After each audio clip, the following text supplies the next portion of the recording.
Tonight, I want to tell you about a door. Not just any door, mind you, but a door that no one wanted to open.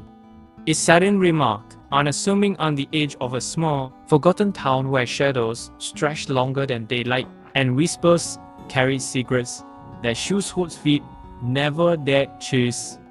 This door bore a simple, weathered black, "Open me," it said, but in a language that no one alive could read, and yet, somehow, everyone understood. Nobody knew where the door came from or where it led. Some said it was a relic from a fallen world, a vestige within realities, a thin membrane separating the familiar from the unimaginable. A few brave or foolish souls tried pushing it, pulling it, begging it to open. Nothing. The door remained firmly shut, impenetrable, until that one night.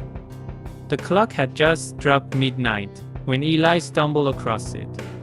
He was a man drawn more to curiosity than caution, with eyes that reflected the dim streetlights, like twin lanterns, inviting the unknown.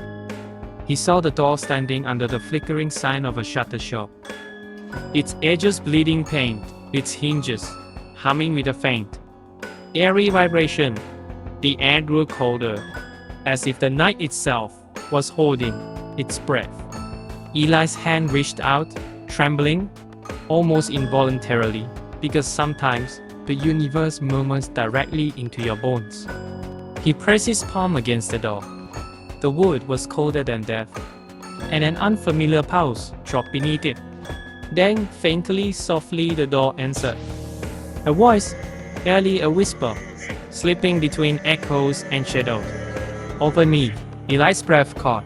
The voice wasn't just coming from the door, but as if the door was speaking not to him, but from him. The world tilted, the familiar imprint of reality distorting around the edges. The streetlights flickered and started like dying eyes. He pulled the handle and felt a rush of cold air that smelled like forgotten memories and unspoken fears. The door swung open.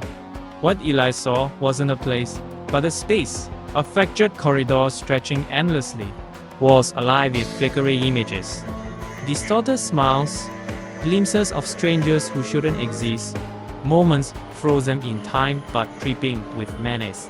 The air trumped with half-formed whispers, half-breathed secrets, snippets of conversations never finished, and laughter that twisted into cry. He stepped through, and the door slammed shut behind him, leaving silence that pressed against the ears like wet cloth. In this uncanny place, Eli encountered things that defied logic and familiarity.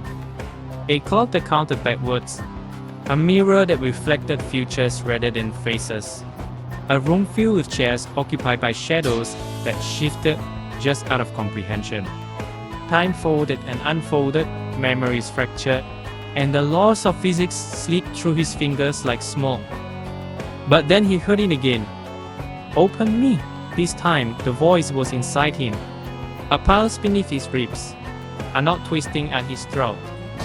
The door was no longer behind him, it was everywhere, inside and outside, the threshold and the abyss.